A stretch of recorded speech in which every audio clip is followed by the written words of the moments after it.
Assalamualaikum warahmatullahi wabarakatuh. Kami dari kelompok 1 mata kuliah Teknik Pengambilan Keputusan Manajerial kelas Manajemen 3G. Selanjutnya perkenalkan anggota dari kelompok kami, yaitu saya sendiri, Muhammad Basit Arido, Alvan Alimudin, Mei Pravitasari, Indri Kusumawardani, Vivi Meitasari, dan Reni Novitasari. Dalam video kali ini, kami akan mempresentasikan mengenai fishbone diagram atau biasa kita sebut dengan diagram tulang ikan.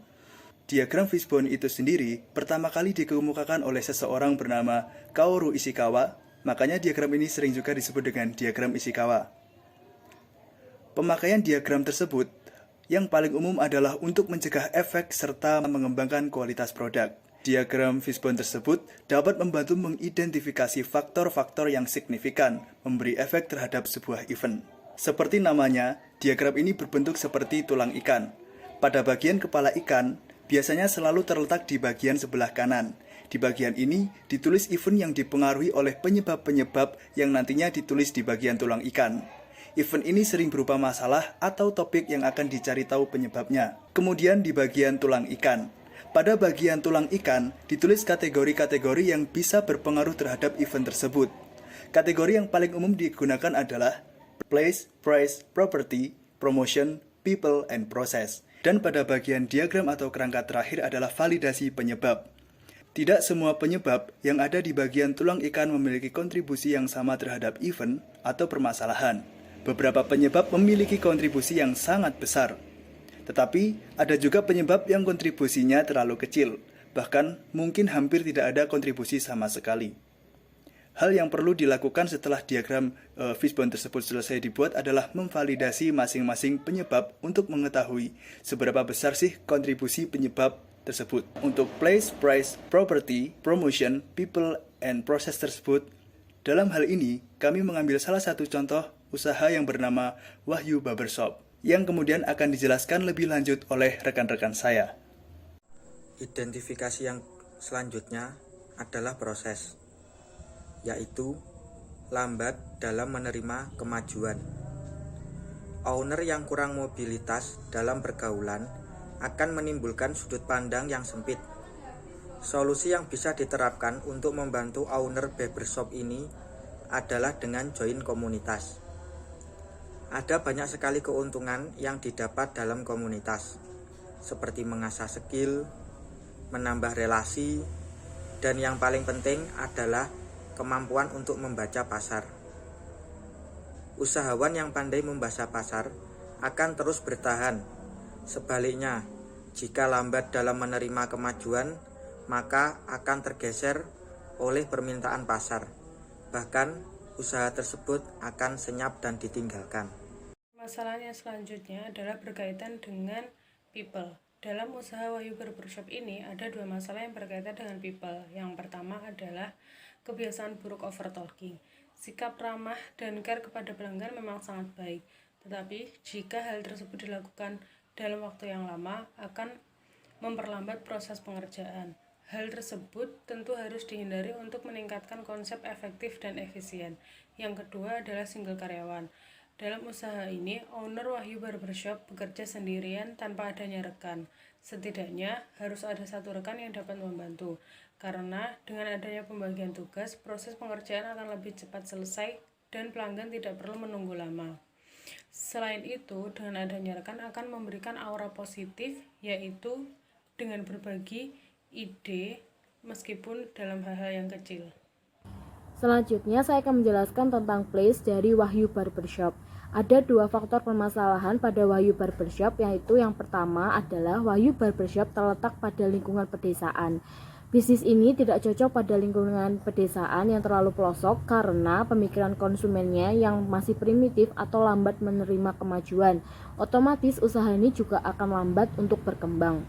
Solusinya lebih baik jika memiliki tempat usaha seperti ini, memilih tempat yang berada di wilayah pesisir kota atau minimal pada pusat perekonomian atau pasar dan juga lingkungan yang strategis seperti di dekat sekolahan.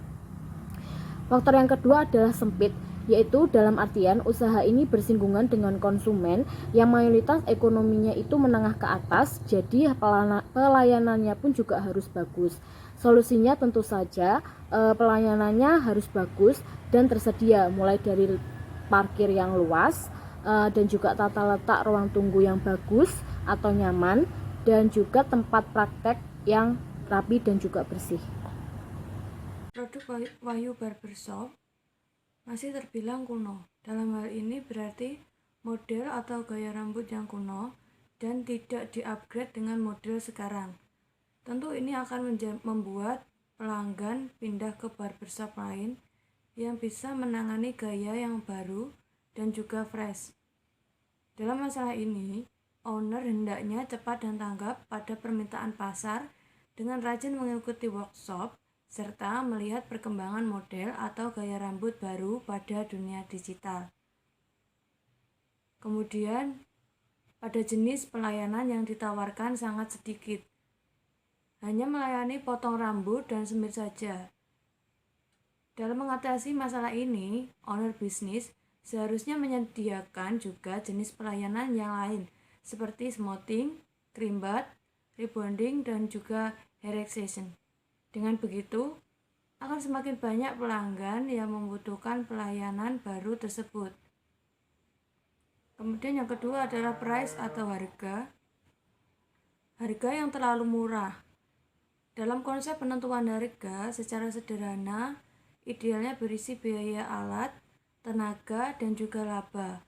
Apabila harga yang diberikan terlalu murah, hal tersebut akan membuat laba barbershop terlalu sedikit. Hal ini akan membuat usaha barbershop lamban akan perkembangan. Seharusnya, owner bisnis lebih meningkatkan harga sehingga sisa dari laba dapat dipergunakan untuk ekspansi atau perkembangan usaha yang lebih baik lagi. Yang terakhir yaitu tentang promosi. Promosi yang dilakukan oleh Wahyu Barbershop ini yaitu secara person to person dan mini medsos. Metode pemasaran jenis ini merupakan cara yang klasik dan sangat umum, sehingga calon customer kurang memberikan perhatian terhadap produk yang ditawarkan. Dikatakan mini medsos karena kurangnya pengetahuan digital yang dimiliki oleh pemilik usahanya. Memang benar, ketika pelanggan yang berbicara dengan menunjukkan hasil akan lebih nyata dan dapat dipercaya oleh masyarakat. Akan tetapi, cara ini sangatlah lama dan kurang efisien, sehingga perlu diimbangi dengan metode pemasaran lain, seperti pembuatan iklan, memberikan promosi di media sosial, mengikuti sebuah komunitas, dan juga pengadaan kegiatan seperti mendemokan usahanya di khalayak ramai.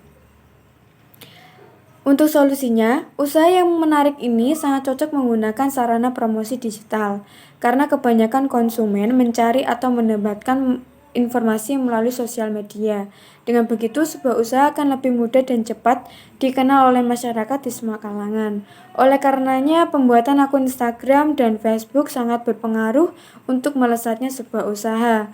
Tidak hanya sekedar membuat akun sosial media saja, akan tetapi juga harus aktif membuat konten, promo atau event yang menarik, serta rajin mempertunjukkan kemajuan dalam usahanya. Demikian sedikit dari contoh pengaplikasian Fishbone pada suatu usaha, yaitu Wahyu Barbershop. Dapat ditarik kesimpulan bahwa adanya Fishbone akan memudahkan dalam menemukan latar belakang masalah dengan mudah, cepat, dan detail, yang kemudian bisa dilakukan sebagai sarana mencari solusi atas masalah yang ada. Peran diagram Fishbone ini layak untuk diterapkan dalam mengevaluasi performa suatu usaha. Terima kasih.